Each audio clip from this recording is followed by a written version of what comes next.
Hi hello എല്ലാവർക്കും സുഖമല്ലേ? അപ്പോൾ ഇന്നത്തെ വീഡിയോയിലേക്ക് എല്ലാവർക്കും സ്വാഗതം കേട്ടോ. അപ്പോൾ ഇന്ന് മട്ടൺ വെച്ചിട്ടാണ് കേട്ടോ ഞാനൊരു കറി ഉണ്ടാക്കുന്നത്. അപ്പോൾ കർണാടക സ്റ്റൈലിലാണ് ഉണ്ടാക്കുന്നത്. എല്ലാവരും ട്രൈ ചെയ്ത് നോക്കണം കേട്ടോ. മട്ടണൊക്കെ ഇവിടുത്തെ കറീസ് കുറച്ചും കൂടി ടേസ്റ്റിയാണെന്ന് എനിക്ക് തോന്നിയിട്ടുണ്ട്. അപ്പോൾ എല്ലാവരും ജസ്റ്റ് ഒന്ന് ട്രൈ ചെയ്ത് നോക്കുക. അപ്പോൾ അതിനായിട്ട് നമ്മുടെ മട്ടൺ കുറച്ചെടുത്ത് നമുക്ക് ഫസ്റ്റ് വേവിക്കാം അല്ലേ. വേവിക്കാനായിട്ട് ഞാൻ അതിലേക്ക് ചേർക്കുന്നത് ഉപ്പ് ചേർത്ത് കൊടുക്കുന്നുണ്ട്, പിന്നെ കുറച്ച് മഞ്ഞൾപ്പൊടി ചേർത്ത് കൊടുക്കുന്നുണ്ട്. അതുപോലെ ഞാൻ കുക്കറിലാണ് ഇത് വേവിച്ചെടുക്കുന്നത്. പിന്നെ നമുക്ക് കുറച്ച് മസാല വേണ്ടിയിട്ട് നമുക്ക് പെരുംജീരകം ചേർത്ത് കൊടുക്കാം കേട്ടോ, നല്ലൊരു മണത്തിനായിട്ട്. പിന്നെ പട്ട, ഗ്രാമ്പു, ഏലക്ക അങ്ങനെ എന്തെങ്കിലും വേണമെങ്കിൽ ചേർത്ത് കൊടുക്കാം. അപ്പോൾ അത് അവിടെ ഇരുന്നിട്ട് വേവട്ടെ. ഓരോ മട്ടൻ്റെ വേവിനനുസരിച്ചും ആയിരിക്കണം നിങ്ങൾ വേവിക്കേണ്ടത്. എത്ര വിസിൽ വേണമെന്ന് തീരുമാനിക്കുക. ചിലപ്പോൾ 7-8 വിസിലൊക്കെ വേണ്ടിവരിക്കും, ചിലപ്പോൾ 10 വിസിലൊക്കെ വേണ്ടിവരായിരിക്കും. അപ്പോൾ അതിനനുസരിച്ച് നമ്മൾ മട്ടൺ വേവിച്ചെടുക്കാം. അപ്പോഴത്തേക്കും ഞാൻ വേറൊരു പാൻ വെച്ച് കൊടുത്തിട്ടുണ്ട്. ആ പാനിലേക്ക് കുറച്ച് വെളിച്ചെണ്ണ ഒഴിച്ചു കൊടുത്തു. പിന്നെ നമ്മുടെ എരിവിനനുസരിച്ചിട്ട് ഒരു 3-4 ചുവന്ന മുളക് ഇട്ട് കൊടുക്കുക. ഇനി നമുക്ക് ഒരു സവാള നീളത്തിൽ അരിഞ്ഞത് ഇട്ട് കൊടുക്കുക. അതൊക്കെ ഒന്ന് നമുക്ക് വഴറ്റിയെടുക്കണം കേട്ടോ. അതുപോലെ ഇഞ്ചി, വെളുത്തുള്ളി അതൊക്കെ ചേർത്ത് കൊടുക്കണം. പിന്നെ പെരുംജീരകം, ജീരകം, നമ്മുടെ കുരുമുളക് അതാണ് ഈ ചേർത്ത് കൊടുത്തത് കേട്ടോ. അപ്പോൾ അതൊക്കെ ഒരു ടേബിൾ സ്പൂൺ വെച്ചിട്ട് അങ്ങനെ ചേർത്ത് കൊടുക്കുക. എന്നിട്ട് നന്നായി അങ്ങ് ഇളക്കി കൊടുക്കുക. നല്ലോണം ഒന്ന് ഫ്രൈ ആയിട്ടൊക്കെ വരുന്ന ടൈമിൽ നമുക്ക് കുറച്ച് തക്കാളി ഇതിലേക്ക് ചേർത്ത് കൊടുക്കാം. ഒരു തക്കാളി ചെറുതായി അരിഞ്ഞത് നമുക്കിതിലേക്ക് ചേർത്ത് കൊടുക്കാം.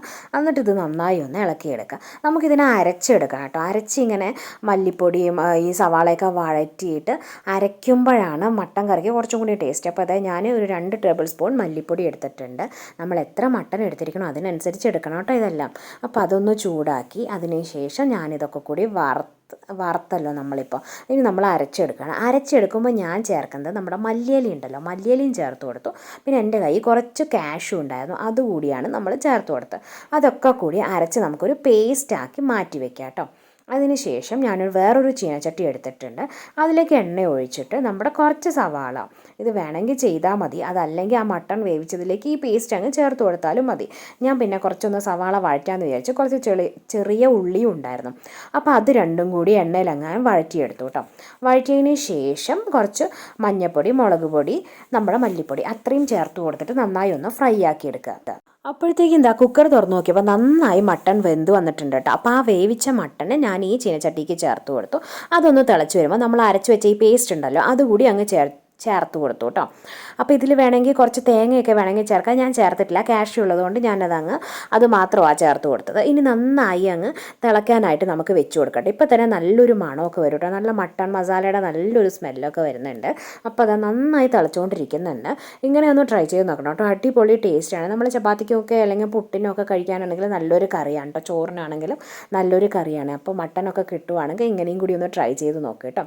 ഇനിയിപ്പോൾ ലാസ്റ്റായിട്ട് നമുക്ക് കുറച്ച് മല്ലിയില അങ്ങ് മേലെ തൂവി കൊടുക്കാം. അപ്പോൾ മല്ലിയില ഉണ്ടായിരുന്നു, അതിന് ചെറിയ ചെറിയ പീസസൊക്കെ ആക്കി അരിഞ്ഞിട്ട് ഞാൻ അതുകൂടി ചേർത്ത് കൊടുക്കുന്നുണ്ട്. അപ്പം എന്താ നമ്മുടെ നല്ല മട്ടൻ ഒരു കറി റെഡി ആയിട്ടുണ്ട്. മട്ടൻ കുറുമയൊക്കെ പോലെ നല്ല അടിപൊളി ഒരു കറിയാണ് കേട്ടോ. അപ്പോൾ എല്ലാവരും ട്രൈ ചെയ്ത് നോക്കണേ. അപ്പോൾ ഇത് ഞാൻ വേറൊരു പാത്രത്തിലേക്കൊക്കെ മാറ്റി കൊടുത്തിട്ടുണ്ട് കേട്ടോ. അപ്പോൾ വീഡിയോ ഇഷ്ടപ്പെട്ടാൽ ലൈക്ക് ചെയ്യുക, ഷെയർ ചെയ്യുക, കമൻറ്റ് ചെയ്യുക, സബ്സ്ക്രൈബും ചെയ്യും. അപ്പോൾ ഇന്നത്തെ വീഡിയോ എല്ലാവർക്കും ഇഷ്ടപ്പെട്ടു വിചാരിക്കണം കേട്ടോ. എന്നാൽ നമുക്കിനി അടുത്ത വീഡിയോയിൽ കാണാം. Bye bye friends, thank you. Video കാണുന്ന സപ്പോർട്ട് ചെയ്യുന്ന എല്ലാവർക്കും ഒരുപാട് താങ്ക്സ് ഉണ്ട് കേട്ടോ. ബായ്.